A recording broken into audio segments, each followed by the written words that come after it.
Climax திருப்தி இல்லை, தியேட்டரை கொளுத்திய ரசிகர்கள். எம்ஜிஆர் என்ன செய்தார்?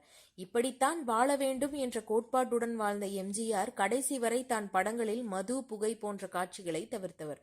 தமிழக அரசியலிலும் தமிழ் சினிமாவிலும் தனக்கென தனி ஆளுமையை உருவாக்கி அதில் சிம்மாசனம் அமைத்து அமர்ந்தவர் எம்ஜிஆர். ஒரு நாடக நடிகராக இருந்து சினிமாவில் சிறு சிறு வேடங்களில் நடித்து பின்னாளில் பெரிய நாயகனாக உயர்ந்து அரசியலில் தனக்கென தனி சாம்ராஜ்யத்தை அமைத்த எம்ஜிஆருக்கு ரசிகர்கள் பட்டாளம் ஏராளம்.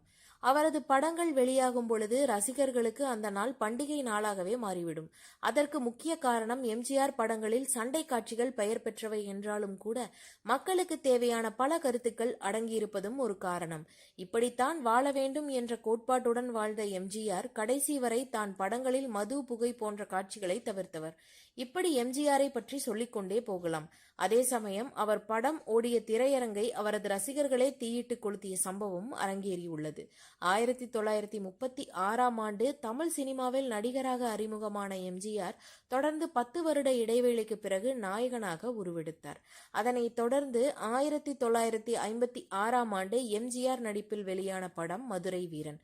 மதுரை வீரனின் கதையை மையமாக வைத்து திரைக்கதை அமைக்கப்பட்டிருந்த இந்த படத்தை யோகானந்த் இயக்கியிருந்த நிலையில் எம்ஜிஆர், பத்மினி இணைந்து நடித்திருந்தனர்.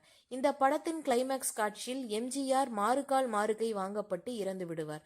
இந்த படம் பெரிய வெற்றியை பெறும் என்று எண்ணிக்கொண்டிருந்த எம்ஜிஆருக்கு முதல் நாள் முதல் காட்சி பெரும் அதிர்ச்சியாக அமைந்துள்ளது. மதுரை வீரன் தெய்வம் என்று நினைத்துக் கொண்டிருக்கும் மக்கள் மத்தியில் வெளியான இந்த படத்தில் கடைசியில் எம்ஜிஆர் இறந்து விடுவதை ஏற்றுக்கொள்ள முடியவில்லை. இதனால் பரமக்குடி பகுதியில் எம்ஜிஆரின் ரசிகர்களே தியேட்டரை எரித்துவிட்டனர். இதனால் தமிழகம் முழுவதும் பெரும் பதற்றம் எழுந்துள்ளது. பதற்றத்தை குறைக்க படத்திலிருந்து அந்த காட்சியை நீக்க படக்குழுவிற்கு கோரிக்கை வைக்கப்பட்டது. ஆனால் அது வரலாற்று படம், அவ்வாறு செய்ய முடியாது என்பதால் படக்குழு என்ன செய்வது என்று யோசித்த பொழுது நடிகர் NL கிருஷ்ணன் ஒரு யோசனை கூறியுள்ளார். அதன்படி படத்தின் இறுதியில் அவர் தோன்றி எம்ஜிஆர் அவர்கள் எங்கு செல்கிறார், தெய்வமாய் இருந்து நம்மை பாதுகாக்க என்று கூறியுள்ளார். அதன்பின் பதற்றம் தணிந்து படம் திரையிடப்பட்டு மிகப்பெரிய வெற்றியை பெற்றுள்ளது. எம்ஜிஆர் திரையில் கூட இறந்துவிடக் கூடாது என்பது அவரது ரசிகர்களின் விருப்பமாக இன்றும் உள்ளது.